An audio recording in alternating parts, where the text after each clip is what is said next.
Good evening, everyone. I'm Dale Ream. A community gas station and convenience store is causing a lot of inconvenience for the people of Harlow.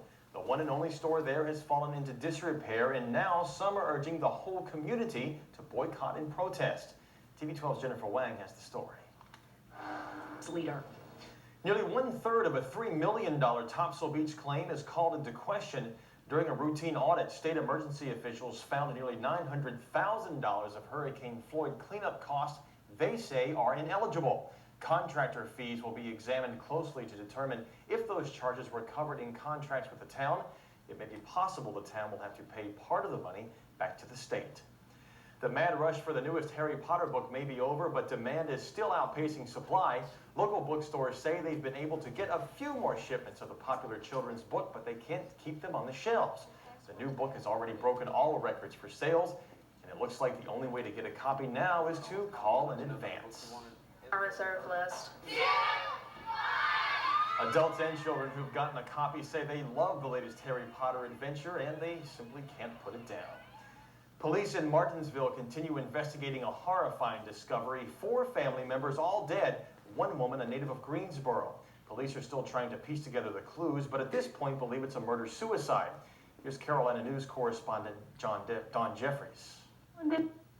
Charlotte police continue their probe into the shooting death of former Carolina Panthers running back Fred Lane. Lane was found shot to death in his home on Thursday. His wife admitted shooting him, but has yet to be charged. Here's Carolina News correspondent Amanda Nissen.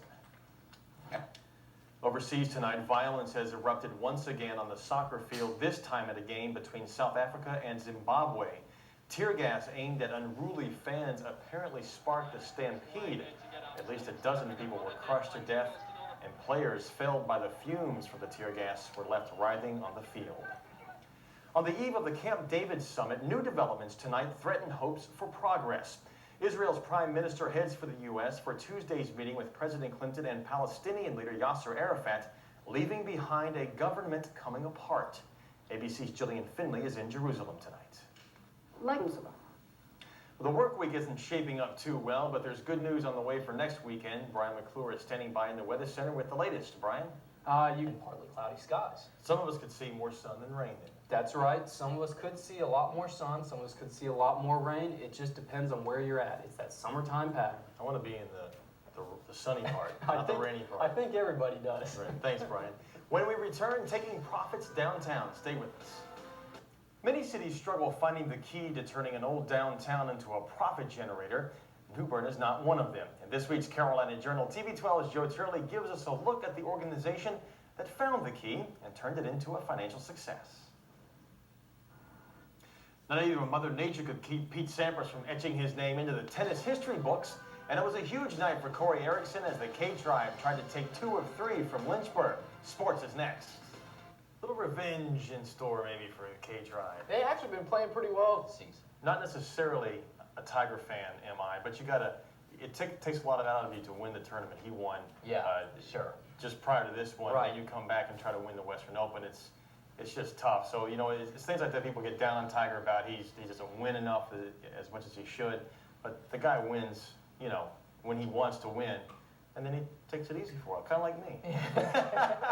Something like that. It was his worst finish that he's had in several, like the last 7 tournaments that he's played. So, you know, he'll be ready by the time the British Open rolls around. I think everybody sort of. He can't dominate it all. No. That's right. Thanks, Jason. We'll be right back.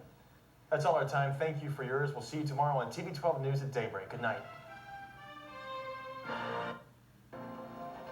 Good evening, everyone. I'm Dale Ream. We have a remarkable story to tell you about tonight. A Pitt County couple who's been moving from house to house since last year's flooding will finally have a home to call their own. They've watched it go up in just a few days' time, and the best part is they'll get the house for free. TV 12's Jennifer Wang has the story. The news leader. The Pender County Sheriff's Department says they've arrested a man who tried to rape a woman last night. Detectives say 28-year-old Terrence O'Neill Campbell broke into a woman's home in Pender County, tried to rape her, then got away by stealing her car. The Wilmington police caught up with Campbell early this morning, and he was arrested. He is now in custody in Pender County. It's a phenomenon like no other. Copies of the new Harry Potter book began flying off the shelves at midnight this morning. Local bookstores watched the new installment about a boy wizard vanish moments after it was released. It's a scene that's been repeated around the world. Here's TV 12's Billy Connolly. The news leader. A final vote in the state house is expected next week on a proposal to put a 2-year moratorium on video poker machines rather than ban them. The plan was tentatively approved last night after several unsuccessful attempts to add further restrictions. The state Senate has passed its own bill to ban the machines in response to a ban in South Carolina that took effect July 1st. Some North Carolina lawmakers fear the South Carolina ban will result in a flood of machines into our state. Large fire departments across the country rely on thermal imaging to help them see inside burning buildings. Now, with growing towns and bigger fires, small communities want this technology as well, and many are raising money to buy it. Here's Carolina News correspondent Shannon Smith. Thousands of women converged on Atlanta in the name of prayer and peace. The Women of Grace is the first of 3 religious conferences to be held in the metro area this summer. It's also one of the largest in the nation. 14,000 women are expected to pack into Phillips Arena this evening. ABC's Joyce Oscar has more. Last night, a 5-year-old boy was bitten by a shark at a beach in Corpus Christi, Texas. The attack occurred around 6:30 p.m. at the Mustang Island State Park. Officials say the shark bit the boy's lower left leg. Fortunately, a medical doctor was on the beach at the time of the attack and was able to treat the boy's injury. He is now being treated at a nearby children's hospital. President Clinton will soon decide if he'll authorize building of a missile defense system. The Republican-controlled Congress thinks it's urgently needed, but critics say it's not feasible. Early this morning, the Pentagon tried to show how the system could work. ABC's Lauren Rogers reports. News Washington. Well, good weather certainly took flight today, and it was absolutely gorgeous outside. Brian McClure is in the Weather Center with the latest. Brian? That's right. Shower, thunderstorm all 3 days. It's going to come back with a vengeance. Looks That's like. right. It's going to be hot next week. Keep the humidity down, that's what I say. That's right. All right, thanks, Brian. When we return, new weapons in the war on AIDS. Stay with us. There's promising news in the battle against AIDS, and it comes from the Journal of the American Medical Association at the 13th International AIDS Conference in South Africa. Dr. Barry Kaufman has the details on research that combines common treatments with experimental therapy. In sports, Doc Gooden returned to where his big league career began, and Venus Williams battled defending champ Lindsay Davenport to see who would be crowned queen at this year's Wimbledon. For some teams, just getting to a 500 record can be an enormous struggle. I know it has been for Kinston all year. And once you get to that point, you can take that and start building upon it, which is something that the Indians are trying to do right now. Of course, that game tonight starts at 7 o'clock. It's hat night out there, and we're going to have to sponsor that. Right. So get out there early if you want a replica of a Kinston Indian hat. It might be the start of a trend for entertainment out there in Pamlico County. It's a good boxing, too. Yes. All right, thanks, Jason. We'll be right back. That's all our time. Thank you for yours. ABC's World News Saturday is next. We'll see you back here at 11. In Lenore County. Hi, Dale.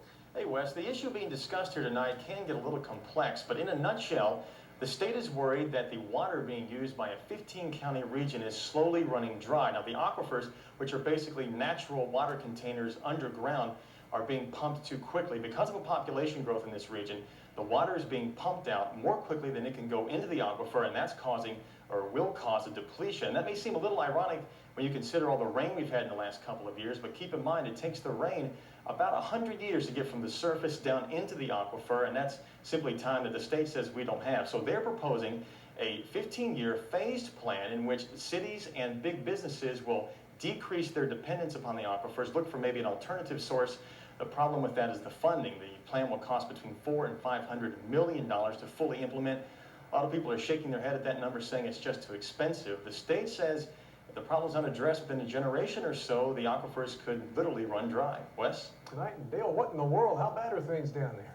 Well, we're not sure exactly what happened, Wes, but I'll tell you, they aren't as bad today as they were a couple of days ago. But still, there are thousands of dead grasshoppers lying along the beach. The ones that did make it in alive have moved on to greener pastures. Others are waiting for the tide to wash them back out to sea. Bodies of the dead bugs can be seen for miles along the coast. People who've worked the beach for years say they thought seaweed had washed ashore. That's what we thought it was. And it got closer in and just it washed up on the shores like hundreds of these nasty locusts. Grasshoppers, to be exact, but nasty to some people nonetheless. They didn't bother me, but the grandkids, they're screaming, and so I just kicked them out of the way. It's just, I guess, nature. Experts say the grasshoppers probably blew in from the Midwest, riding mid-level wind currents they couldn't escape. The breeze took them out to sea where they drowned, their bodies waiting for the tide to bring them ashore. Experts will tell you as the weather goes, so go the grasshoppers. Not only did wind patterns apparently bring them here, but if our conditions remain moist, they should be little more than a nuisance. But if drought conditions set in, they could be a serious threat to farmland. And when we get a drought condition and the grass and so forth are not flourishing food for them, then they'll move inland into the crop area. So people need to kind of be watching the ditch banks and all that stuff. Now, experts say the worst of the invasion is probably over. What has come into the shore in the form of dead grasshoppers is probably all we're going to get. So now it's simply a matter of swimmers having to deal with thousands of dead grasshopper bodies along the beach. Wes, Channa? Gracie Bright lives in Washington's historic district with her family that includes a granddaughter fighting leukemia. The illness makes the 7-year-old girl an easy target for disease, and that's a problem because next door is this home, abandoned for years, now occupied by a homeless couple. When the wind shift is right, it's pure rotten. You know, the air is pure rotten. But like a pig pen to me. Other neighbors say rats from the home run from house to house, threatening not just the granddaughter, but everyone's health. They carry diseases, they carry germs, and I mean, she could be playing in the yard and one could bite her. When we looked in the home, it was difficult to imagine anyone living here, but they were, as we quickly found out. Oh, geez, man, how you doing? Don't get that camera off me, man. Get that camera off me, man. His name is Tom, and he's been living here since last year. We told him about the neighbors' complaints, but he says he doesn't bother anyone and simply has nowhere else to go. We also asked him about charges that he dumps his waste into the yard instead of the toilet. You see a bathroom there? We use a bucket, man. Several buckets, in fact, including this one, set close to where he sleeps. Tom knows there's a homeless shelter he can go to get away from all of this, but he says he'd rather live on his own than follow somebody else's rules. Run me away from here, I'm gonna find me another. Run me from that one, I'm gonna sleep under these trees, man. Neighbors simply want Tom and the house gone. This is the historic district, you know, and there's not much history here anymore, you know. I like to see it become history. But Tom's situation isn't exactly what it seems. Tomorrow we'll show you how he ended up the target of so much controversy. In Washington, I'm Dale Ream for TV 12, the news leader.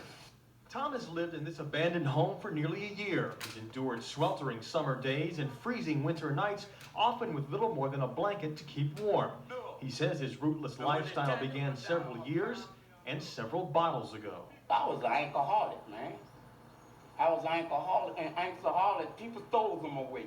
Tom's been sober for more than 6 months and credits himself for that success. In his words, he's a survivor and does what it takes to stay alive, even if it includes catching fish to earn enough money for food and urinating in a bucket just a few feet from where he sleeps. Many wonder why Tom doesn't go to the homeless shelter just 2 blocks from the abandoned house where he stays.